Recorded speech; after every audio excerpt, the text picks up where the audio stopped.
In the end, we won by wearing everyone else down. We never gave up, and the opposition slowly began to melt away. In 1977,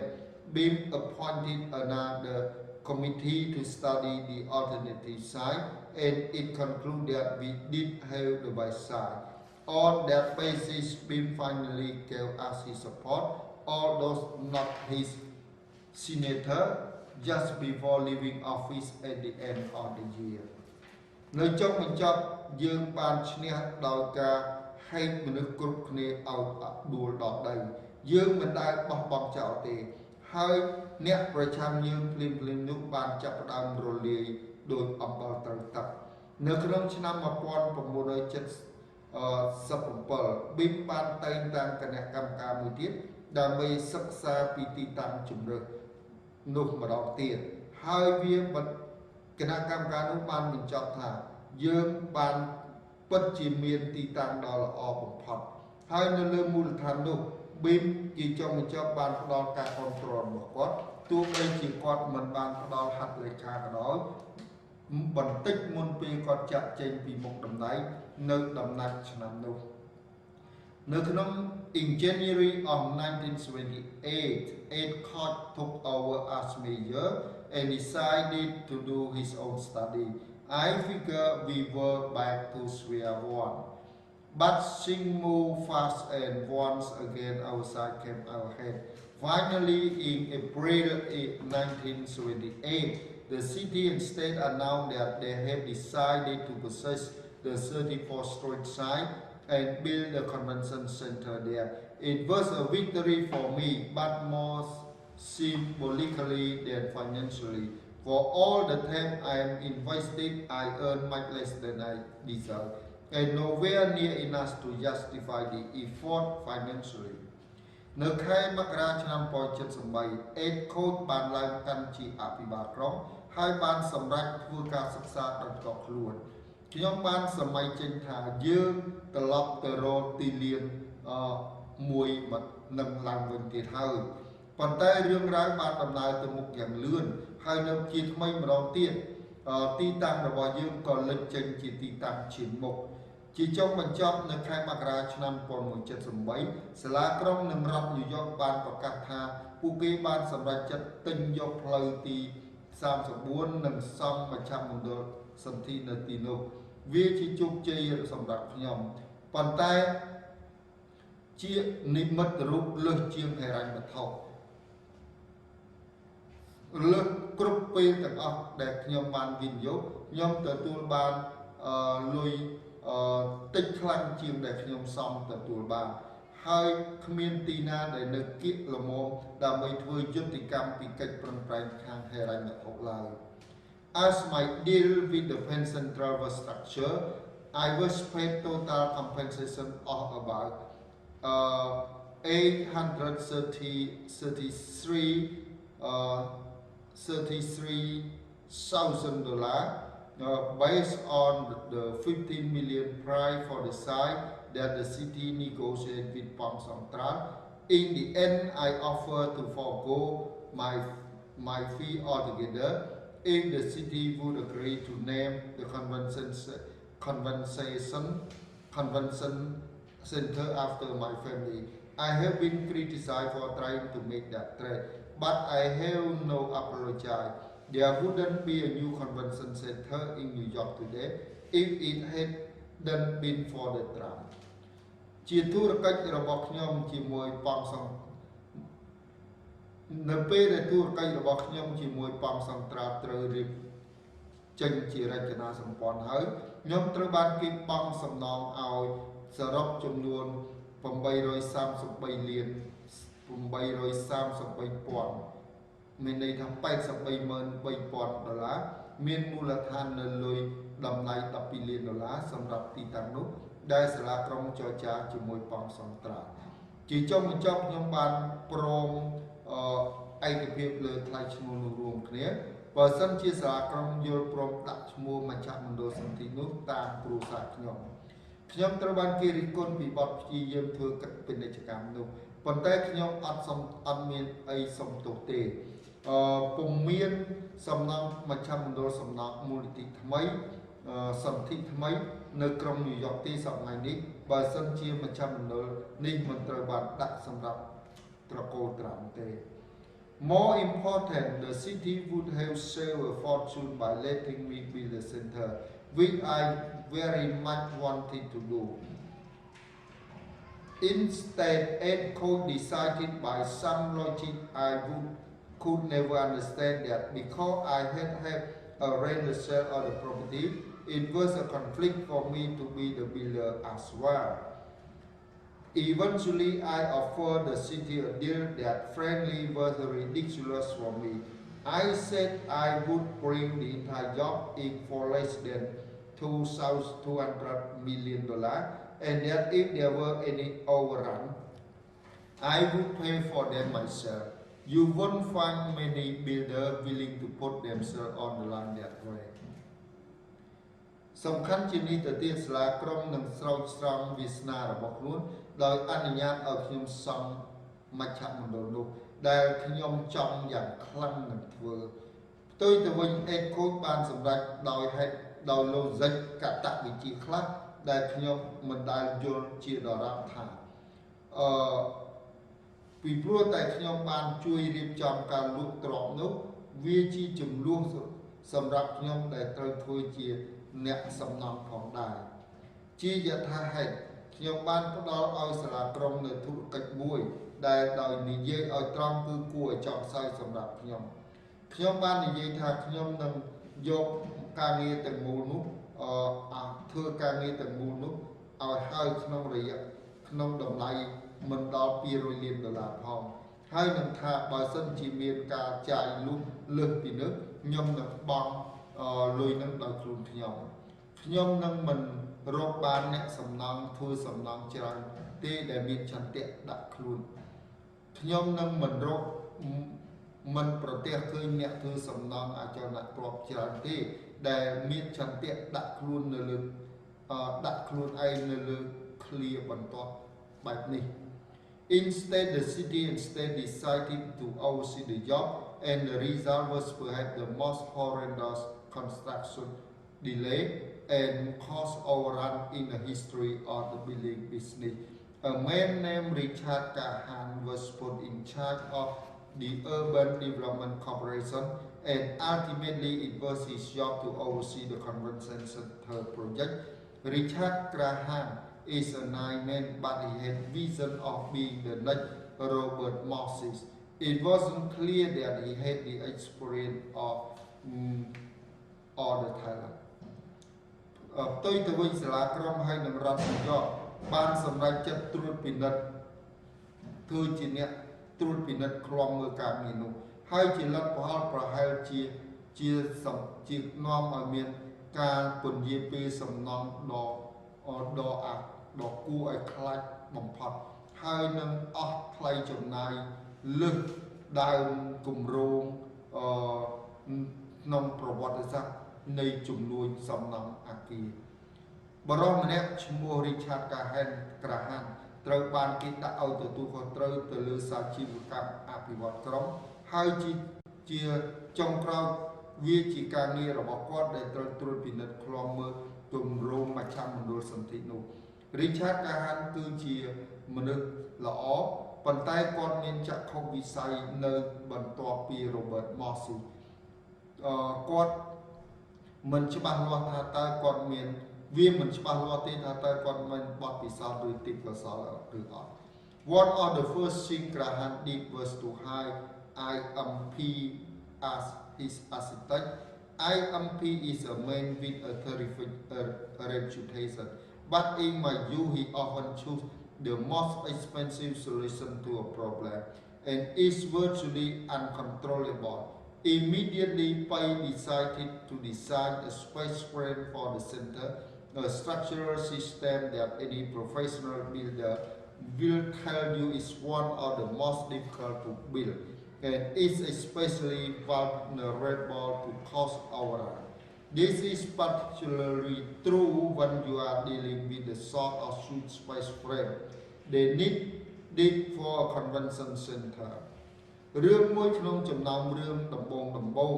ដែលក្រាមបានធ្វើនោះគឺត្រូវជួលអាយអំបៃជាស្ថាបត្យករអាយអំបៃគឺជាមនុស្សដែលមានកេរ្តិ៍ឈ្មោះដ៏អស្ចារ្យប៉ុន្តែតាមទេសនារបស់ខ្ញុំគាត់ជារឿយយកដំណោះស្រាយដ៏ថ្លៃបំផុតទៅលើបញ្ហាមួយហើយសឹងតែមិនអាចគ្រប់គ្រងបានជាបន្តិចភ្លាមមកបៃបានសម្រេចចិត្តធ្វើ design គម្រោងកន្តិក space មួយសម្រាប់មជ្ឈមណ្ឌលនោះជាប្រព័ន្ធរចនាសម្ព័ន្ធដែលអ្នកសង់សំណង់អចលនទ្រព្យជំនាញណាក៏ដោយនឹងប្រាប់ថាលោកអ្នកថា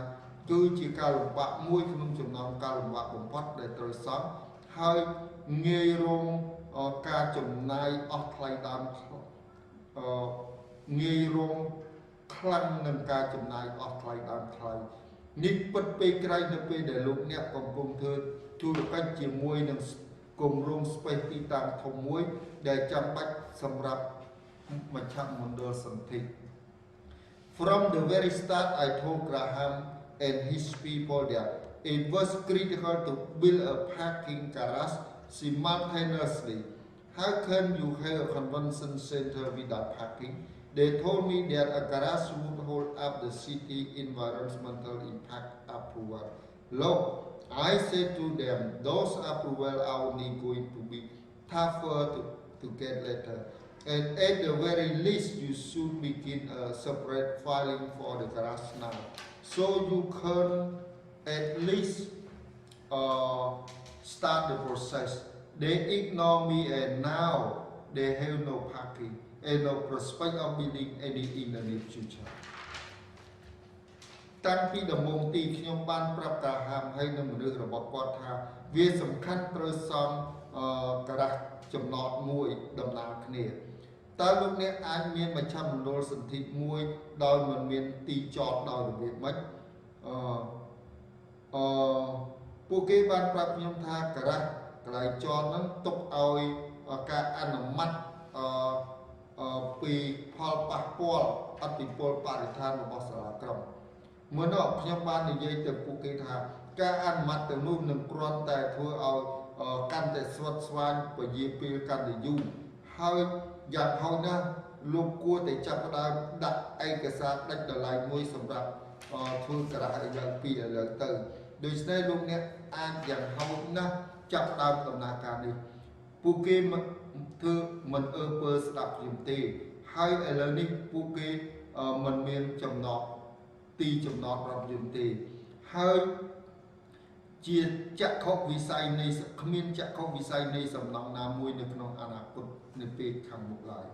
The choice of where to put the entrance was equally ill-considered. If you put the entrance at the west, the whole center faces the Hudson River, which is a beautiful view. Instead, they built the entrance on the eastern side of the building, facing the traffic on the 11th Avenue. ជំរឿននៃទីដែលត្រូវដាក់ច្រកចូលនោះគឺត្រូវបានយកមកគិតគូរដោយអន់ដូចគ្នាអញ្ចឹងដែរបើសិនជាលោកអ្នកដាក់ច្រកចូលនៅខាងលិចមជ្ឈមណ្ឌលទាំងមូលនឹងបែរមុខទៅទន្លេហាត់សាន់ដែលជាទេសភាពស្អាតទៅវិញពួកគេបានសង់ច្រកចូលនៅបែកខាងជើងបែកខាងកើតនៃអគារប្រឈមមុខនឹងចរាចរណ៍នៅផ្លូវទីរុក្ខវិតីទី11 As I watched all these mistakes being made, I became very angry and frustrated. In 1983, when it was clear the construction of the convention center was already a disaster of delay and overrun, I wrote a letter to William Stern, who by then had replaced Richard Gahan as president of the Urban Development Corporation. For a second term, I offered this term for no fee at all, to oversee the project and to assure that it would get complete quickly and without further cost overrun. នៅពេលដែលខ្ញុំសម្លឹងមើលកំហុសទាំងអស់នេះកំពុងត្រូវធ្វើឡើងខ្ញុំចាប់ផ្ដើមមានកំហឹងយ៉ាងខ្លាំងហើយនឹងខកចិត្តនៅក្នុងឆ្នាំ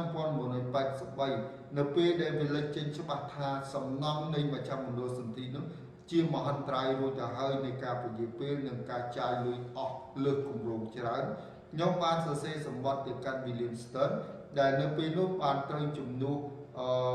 Richard កាហាន់ជាប្រធាននៃសាជីវកម្មអភិវឌ្ឍទីក្រុងជាលើកទី2ខ្ញុំបានផ្ដល់ថាពេលនេះ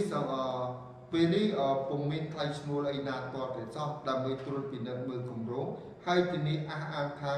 វានឹងបង្ហើយយ៉ាងលឿនហើយនឹងដោយពុំមានចំណាយថ្លៃដើមបន្ថែមទៀតណាឡើយ My offer was refused and a disaster eventually turned into a catastrophe. By the time the convention center was finally finished last year, it was 4 years behind schedule and at least 250 million over budget. When you add interest, the carrying cost for all those years of construction, the total cost was probably 1 billion or 700 million over budget. សំណើរបស់ខ្ញុំត្រូវបានគេបដិសេធហើយមហន្តរាយជាយថាហេតុប្រែក្លាយទៅជាមហាគ្រោះនៅពេលដែលមជ្ឈមណ្ឌលសន្ធិនេះត្រូវបានបញ្ចប់បង្ហើយចុងក្រោយនៅឆ្នាំក្រោយនោះឆ្នាំមុននោះវាប្រើពេល4ឆ្នាំក្រោយពេលគម្រោងហួសគម្រោងទៅទៀតហើយយ៉ាងហោចណាស់លុយ$250 លានបន្ថែមនៅពីលើគម្រោងនៅពេលដែលលោកអ្នកដាក់ការប្រាក់បន្ថែមតម្លៃចំណាយថ្លៃប្រតិបត្តិការនោះសម្រាប់រយៈឆ្នាំទាំងនោះនៅលើសំណងតម្លៃថ្លៃដើមសរុបប្រហែលជា1កោដឬ$700 លានលើសគម្រោង The construction was a terrible disgrace and all the worse because no one raised a fuss about it. When I was invited to attend opening day ceremony in 1986, I refused. What happened at the convention center is that the city and state took a great piece of property and a great project and ruined it through terrible planning and ridiculous cost overrun. Even if the convention center is ultimately a success, it could never earn back all the money that was unnecessary stranded to build it. សំណងនោះគឺជាការអាម៉ាស់អាក្រក់ពេកក្រែងហើយអាក្រក់ទាំងអស់បំផុតនោះគឺដោយសារតែធ្វើឲ្យឡើងថ្លៃចំណាយទៅលើសំណងនោះនៅពេលដែលខ្ញុំត្រូវបានគេបញ្ជើញឲ្យទៅចូលរួមពិធីសម្ពោធថ្ងៃបែកនោះនៅក្នុងឆ្នាំ1986ខ្ញុំបានបដិសេធអ្វីដែលកើតឡើងនៅឯមជ្ឈមណ្ឌលសន្ធិនោះគឺថាសាលាក្រុងហើយនឹងរដ្ឋញូវយ៉កបានយកអចលនទ្រព្យមួយដុំធំអស្ចារ្យហើយគម្រោងដ៏អស្ចារ្យហើយបំផ្លាញវាតាមរយៈការធ្វើផែនការដ៏អាក្រក់ហើយនឹងការចំណាយថ្លៃលើសពីគម្រោងដ៏គួរឲ្យចង់សើចសូម្បីតែប្រសិនបើមជ្ឈមណ្ឌលសន្ធិនឹងជាចុងបញ្ចប់ជោគជ័យក៏ដោយវាមិនដែលអាចយកលុយនឹងត្រឡប់ទាំងអស់នឹងត្រឡប់មកវិញទេដែលជាការចំណាយខ្ជះខ្ជាយមិនចាំបាច់ក្នុងការធ្វើសំណងនោះ The funny thing about devoting so much time and energy to the 34th Street side is that I never consider it anything to compare with the City Street yard. The problem was that developing City Street proved even more difficult than promoting 34th Street. The community opposition was stronger, the zoning was more complicated, and the bank were highly reluctant to finance a huge residential housing project in a city still teetering on the verge of bankruptcy. រឿងគួរឲ្យចង់សើចអំពីការលះបង់ខ្លួនពលិកម្មពេលយ៉ាងច្រើននឹងពលធម្មពលទៅលើទីតាំងផ្លូវទី34នោះគឺថាខ្ញុំមិនដែលគិតពិចារណាឃើញថាវាអាចប្រៀបធៀបអ្វីបានតតែសោះជាមួយនឹងផ្លូវទី60នោះដីនៅផ្លូវទី60នោះចំណោទគឺថាដីនៅផ្លូវទី60ដែលកំពុងអភិវឌ្ឍនោះជាផុសតាមបង្ហាញថាវារឹតតែពិបាកក្នុងការឡង់សេជាផ្លូវទី34អ្នកប្រឆាំងសហគមន៍ដែលប្រឆាំងរឹតតែខ្លាំងឡើងការធ្វើ zoning តំបន់រឹតតែស្មុគស្មាញហើយធនាគារកាន់តែរេខ្លាំងឡើងមិនចង់ធ្វើហិរញ្ញប្បទាន ទៅលើគម្រោងសំណង់លំនៅឋានដ៏ធំមួយនៅក្នុងទីក្រុងដែលកំពុងតែស្ថិតនៅលើមាត់ជ្រោះនៃការខ្សាច់ធន In 1979 I reluctantly laid my option on the city street yard expired so that I could concentrate on other deals that seemed more immediately promising. The first one fittingly was with Palmary and the Concentra for the purchase of the Commodore Hotel. នៅក្នុងឆ្នាំ1979ខ្ញុំរេរាជស្ទាក់ស្ទើរមិនចង់ឲ្យសិទ្ធិកក់ទុករបស់ខ្ញុំនៅលើដីផ្លូវទី60ហ្នឹងផុតដាច់ដើម្បីខ្ញុំអាចផ្ដោតកាយវិចិត្រដាក់ទៅលើធុរកិច្ចដទៃទៀតដែលមើលទៅហាក់ដូចជាផ្ដល់កិច្ចសន្យាឲ្យខ្ញុំភ្លាមច្រើនជាងនេះដោយយ៉ាងស័ក្តិសមនោះធុរកិច្ចទី1គឺជាមួយប៉ាល់ម៉ារីហើយនឹងប៉ង់សង្ត្រាសម្រាប់ទិញយកសណ្ឋានគារខុំដរចប់លើជំពូកទី4 The move to Manhattan ការផ្លាស់លំនៅមកកាន់ Manhattan ចំណងជើងជំពូកដាក់អញ្ចឹងផ្លាស់លំនៅមកកាន់ Manhattan បែរមកថាផ្លាស់ទីមកកាន់ Manhattan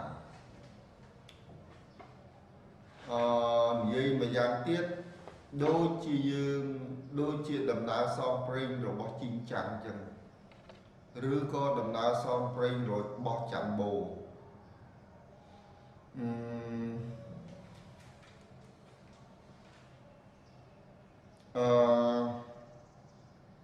ចូលទៅក្នុងពិភពមួយជីវិតដូចយើងធ្លាប់នៅស្រុកស្រែហើយជីវិតផ្សងព្រេងមកនៅទីក្រុងរបស់ Donald Trump ធ្លាប់នៅ Brooklyn ពិភពមួយផ្លាស់មកកាន់ New York ពិភពមួយទៀត Manhattan ហ្នឹងនៅ New York ហើយចាំបាច់យករឿងនឹងយកមកនិយាយរងាប់អីបើតារាំនៅ Brooklyn នៅ Queen គឺប្រាំអត់ត្រាំអត់កើតលុយបានអត់កោតទេពីព្រោះទីនោះគឺជាបណ្ដុំរបស់វណ្ណៈកដាលអ្នកក្រនិងវណ្ណៈកដាលឬអ្នកមានធម្មតាប៉ុន្តែនៅ New York ជាបណ្ដុំមណ្ឌលអ្នកមានលើពិភពលោកពីព្រោះទាំងអ្នកមាននៅអាមេរិកទាំងអ្នកមាននៅលើពិភពលោកត្រូវធ្វើដំណើរមក New York អញ្ចឹងមួយ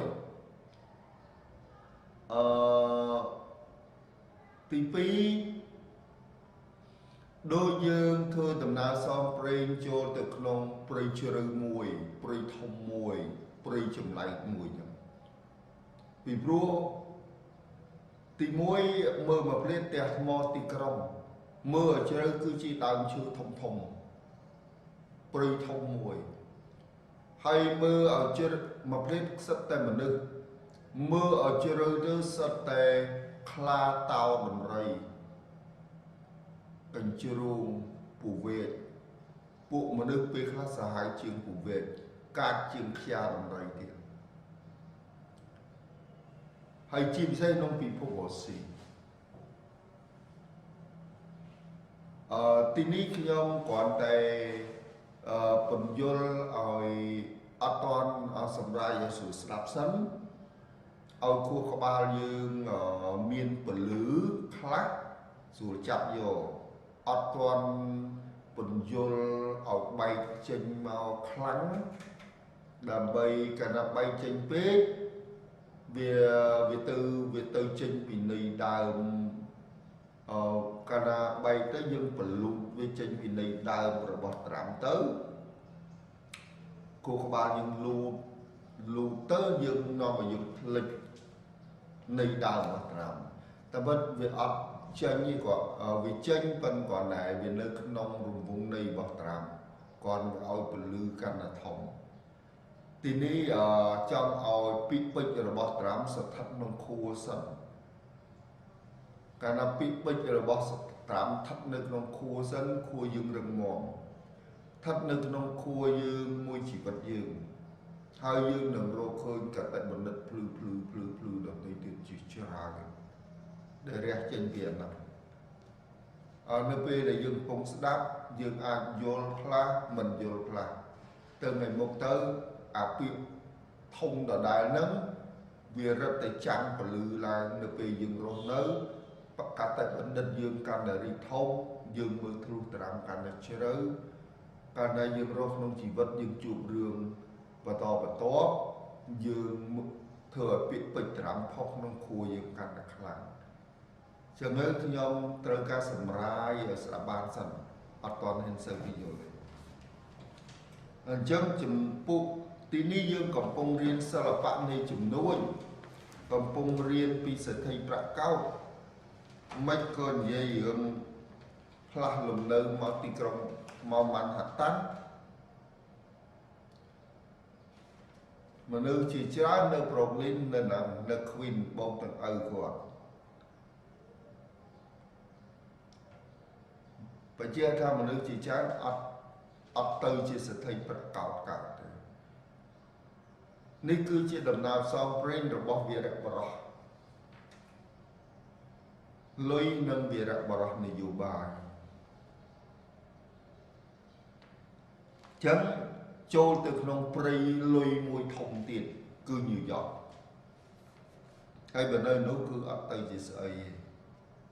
ទៅដែរទៅអាចទៅរាប់លានដូចឪគាត់ប៉ុន្តែទីនេះកំពុងនិយាយសេដ្ឋីប្រាក់កោតចង់បានកោតចង់ទីផុតប្រធានាធិបតីអាមេរិកគឺចឹង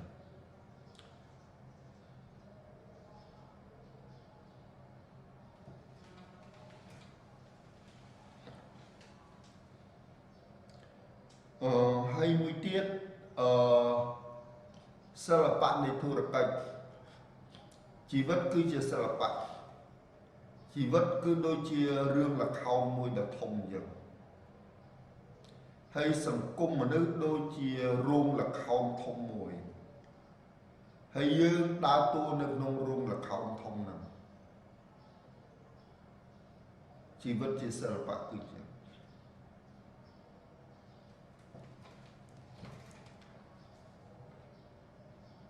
ហើយលើត្រាំពងចេញដើរតួហ្នឹងពាក្យថាផ្លាស់ទីមកកាន់ម៉ាន់ហាតាន់ហ្នឹងមានន័យថាកំពុងចេញដើរតួហើយបើអត់ចេញដើរតួគឺនឹងងាប់ហ្នឹងហើយគឺជាសិល្បៈសង្គមគឺជាសិល្បៈរួមសិល្បៈមួយហើយតួឯកកំពុងចេញដើរតួមានន័យចឹង